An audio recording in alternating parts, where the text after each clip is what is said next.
Hello and welcome back to Whence Came You, a Freemasonic podcast featuring research, papers, and discussions related to Freemasonry. I'm your host, Robert Johnson, a York Rite Mason and Knight Templar. Just to let everybody know, we're a little closer to being on the BlackBerry podcast app, Google, and Amazon.com, so keep your eyes open for those coming soon. So last week we continued the journey of the Scottish Rite up to the 30th degree. This week we will discuss the 31st through the 33rd. We'll have a paper to read, and of course, a famous Freemason segment, along with some other information as well. Let's dive back into the mysterious pool that is the Scottish Rite, shall we? The 31st degree, Inspector Inquisitor. The central teaching of this degree is justice. To be free, a Mason must begin by passing judgment on himself. He presents himself for examination by acting honestly and first giving judgment on himself within the principles of justice and equity. It should not be doubted when he shall do the same to his brothers. The brother who finds mercy in himself, who has not been too lenient toward himself, or punished himself too severely, can also judge his brothers. In doing so, he can be certain that he has not acted contrary to his former obligations. He has freed himself. The 32nd degree, Master of the Royal Secret. This degree teaches many lessons, but the mystery concealed is that man is a creature of free will and capable of recreating himself. If he accomplishes this goal, he will attain a genuine power that can shake the limits of science, surpass the problems of this earth, decipher the secrets of space, surpass the limits of ceremony and catechism, and attain genuine enlightenment, a gnosis, which is the foundation of all religions. He will also surpass the narrow views of interest in the area of morals, and will comprehend a genuine virtue that transcends his own interest. Thus it will become his nature to help his fellow man, and in doing, he will discover the divine light within which brings true freedom of thought, freedom of conscience, and freedom of culture. The 33rd degree. Achieving the 33rd degree is an honor that can be bestowed upon a Scottish Rite Mason.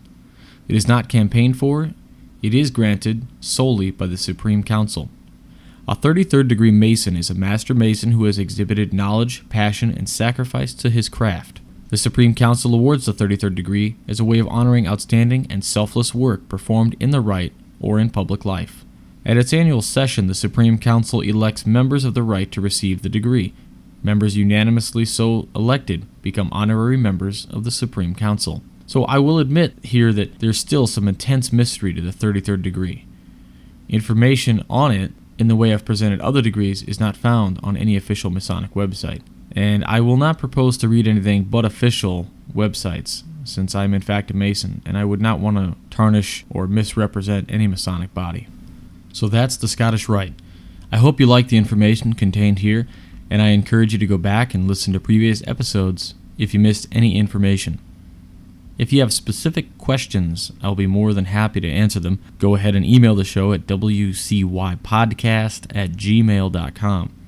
I think next week we'll start talking about some of the controversies in Freemasonry and see what we come up with. So we're coming into October now, and that means a lot of things for a lot of people. Oktoberfest, Halloween, and the change of seasons, football, the list goes on and on. But here's a nice article posted by the Midnight Freemason. Some news, some history, and a little humor from the author, Todd E. Creason, 33rd degree Mason, which might put you in the spirit for, well, spirits. Freemasons and beer. Of course, when you think of Freemasons and beer, most people think of one Freemason in particular, Samuel Adams. And rightly so. The Samuel Adams Brewery produces, in my opinion, which is backed up by years of extensive field research, some of the most finely crafted beers in America. But in reality, all evidence seems to discount the fact that Samuel Adams was a brewer. Sam Adams was a malter. He worked in a malt house which produced malt that was used in beer, but he was not a brewer himself. But he was a great American patriot, a founding father, and also a man that enjoyed a nice dark ale. You might even think about Benjamin Franklin. He was a man that enjoyed all of the pleasures that life had to offer, and sometimes to excess, as he would be the first to admit. He also coined the famous quote that all beer drinkers know by heart and share enthusiastically. Beer is proof that God loves us and wants us to prosper. But in reality, it was George Washington that perhaps knew his beer better than any other of the founding fathers. And after the Revolutionary War, George Washington had a strict buy American policy about beer, as he told his friend Lafayette in a letter. We have already been too long subject to British prejudices. I use no porter or cheese in my family but such as are made in America. Both these articles may now be purchased of an excellent quality. George Washington bought his porter from a brewer in Philadelphia. In fact, it was his secretary's job to make sure he was well supplied when he returned to Mount Vernon. Washington's secretary, Tobias Lear, once wrote to the brewer, "Will you be so good as to desire Mr. Hare to have, if he continues to make the best porter in Philadelphia, 3 gross of his best put up for Mount Vernon? As the President means to visit that place in the recess of Congress, and it is probable there will be a large demand for porter at that time. I take that to mean that when George was home, it was important to make sure the fridge was well stocked with cold beer. Of course, if George ran out, all wasn't necessarily lost. He had his own beer recipe." That's right, it wasn't Sam Adams that was the brewer, it was George Washington. In fact, he wasn't only a home brewer, he was a distiller as well. In 1799, Mount Vernon was the largest producer of rye whiskey in the United States. Ever since the birth of our nation, beer has become the beverage of choice for Americans. In fact, at a large parade in Philadelphia that celebrated the ratification of the Constitution, several of the local brewers marched in the parade under a banner that read, "Ale proper, drink for Americans." So that website is a blog, and you can find it at the address http://Todd E. Creason, that's TODDECreason.blogspot.com. Now, if you're a user of the Whence Came You Android or iPhone app, one of the extras this week will be a photo of George Washington's handwritten beer recipe, which is actually on that blog as well, so you can visit that website if you don't have the app.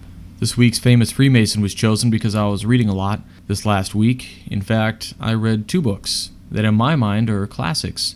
Robert Louis Stevenson's The Strange Case of Dr. Jekyll and Mr. Hyde, and H.G. Wells' The Time Machine. I do love classic literature, and I thought about authors that were Freemasons.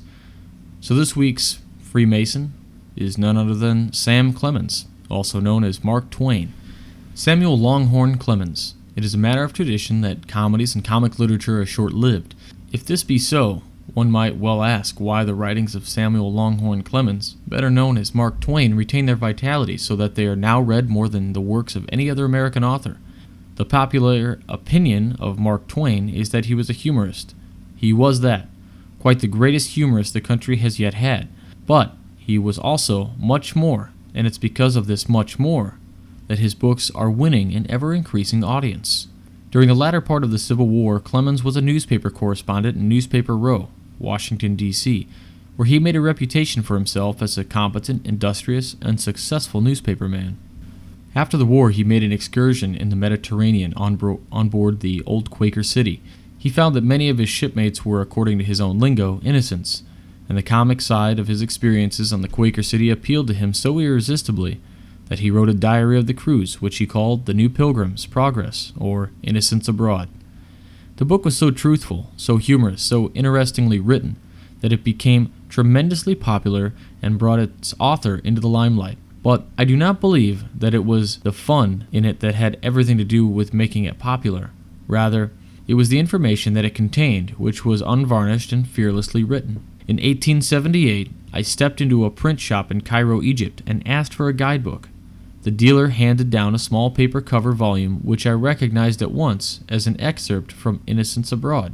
When I said that I wanted a guidebook, not a diary, the dealer replied that it was the best-selling guidebook of Cairo ever printed and strictly accurate. The story of the 7 sleepers, as translated from the Quran, has a beautiful moral, but it is prosy and not very interesting to read. But Mark Twain's version in Innocents Abroad makes it an interesting story without losing any of the moral. Such things are indication of his transcendent literary talents.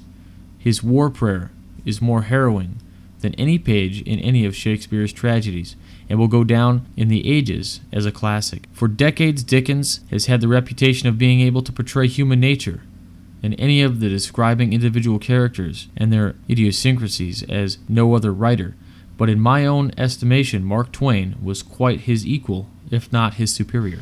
Our writer was born in the little village of Florida, Missouri in 1835. He attended the village school in that state. His father died early and left a dependent family, so that Samuel, while still a mere boy, was obligated to enter the printery of Hannibal Courier, where he remained for 3 years and earned for himself the dignity of an assistant editor. He afterwards worked on the New York, Philadelphia, and Cincinnati papers, and won thereby a rich and varied experience. Later on, he became a steamboat pilot, and if all traditions concerning the same are to be trusted, was one of the best that ever steered a boat up and down the Mississippi River. After the Civil War broke out, he served a few weeks in the Confederate Army, though not with any great success or patience, as one may learn from the biography of Bigelow Payne.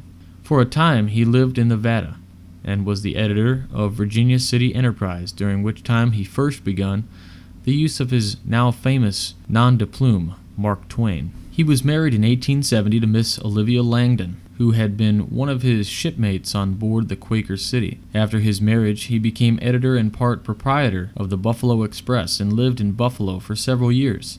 Later on, he moved to Hartford, Connecticut, where he continued his literary work and did occasional lecturing. From the Grand Secretary of Missouri, I have the information that Samuel L. Clemens petitioned the Polar Star Lodge No. 79, St. Louis, on December 26th of 1860. He was elected to receive the degrees on February 13th, 1861, was initiated May 22nd, 1861, passed to the degree of Fellowcraft on June 12th, 1861, and raised to the sublime degree of Master Mason on July 10th, 1861. I must admit it is getting harder to find a new famous Freemason each week, especially looking for one that is still alive, but I hope you enjoy listening regardless of the times. This week's paper is a continuation of last week's and entitled An Attentive Ear. An attentive ear, an open, sensitive, and hearing ear, is of supreme value and significance. Biologically, the animal who survives the red law of the jungle is the one who is attentive to his environment and listens. To be unheeding and indifferent brings sudden death. Hearing, then, is demanding and urgent. It is of the primary importance to pay attention and lend an eye and an ear to what's going on about us. All great findings of science have come, not to the casual observer, but to him who intellectually and faithfully looks and listens. Such folk are members of great aristocracy, the aristocracy of the attentive. We are living in a noisy, clamorous age. It is an age of communication, of radio, of television. Our sensitive ears are continually bombarded by the sounding of brass and propaganda, at the clanging of cymbals of commercials. A multitude of voices exert their pressure on the human eardrum. All these influences are part of a modern money-making culture marked by great technical expertness. The old street peddler has left the doorstep and is now in our living room with the invitation to buy, buy, buy. Much of what is supposed to be appealing is, in truth, appalling. We face a new and deadly peril, the making of the mass mind. Fred Allen of radio fame has warned that our agencies of communication have so much to catch the eye and ear and so little to appeal to the mind. There is danger that the next generation may be born with brains the size of a split pea and eyes and ears bulging like cantaloupes. Truly, we need it in our day to cultivate the fine art of selective as well as attentive hearing. We need to hear and heed significant voices, the voice of history which proclaims through the ages, as a man and a nation sow, so shall they reap. Toynbee, the historian, records that 21 civilians have gone the way of Nineveh and Tyre. Are we listening to the golden voices of literature, of art, of music? To those dead but sceptered sovereigns of the mind who still rule our spirit from their ruins? Can we attune our mental and moral ears to sounds more significant than noise? To voice within, which, with its judgments on what is right or wrong, reminds and exhorts us to walk uprightly before God and man, to the still sad music of humanity, an appealing voice proclaiming the basic reality of brotherhood in human living, and to the voice above, do justice, love, mercy, and walk humbly. Let us remember that the greatest voices are quiet and subdued, and therefore often upheated by the unthinking. Recall that incident in the life of the prophet Elijah. The wind, earthquake, and fire were spectacular and awe-inspiring, but the revolution came not in any of these, but in a still small voice. Life, growth, and cosmic pull of the gravitation are all muted voices. They are unseen and resistless in their force. The innocent moon that nothing does but shine, moves all of the laboring surges of the world. Freemasonry and its working tools and their symbolic teaching admonishes us to heed these whispering but governing voices of the universe. I need not shout my faith, thrice eloquent are quiet trees, and the green listening sod. Hushed are the stars whose power is never spent. The hills are mute, yet how they speak of God. Are we listening? So that was from the same paper as last week called A Bunch of Keys. And that particular segment was called The Attentive Ear, which is a continuation of where we left off last week. So that's all we have for this week. As always, I hope you enjoyed it. Remember to like us on Facebook, which will allow you to listen to the latest episode via Flash on Facebook and get updates about the show and its happenings. Also, you can follow us on Twitter at Whence Came You. As always, visit the blog page at www.wcypodcast.blogspot.com.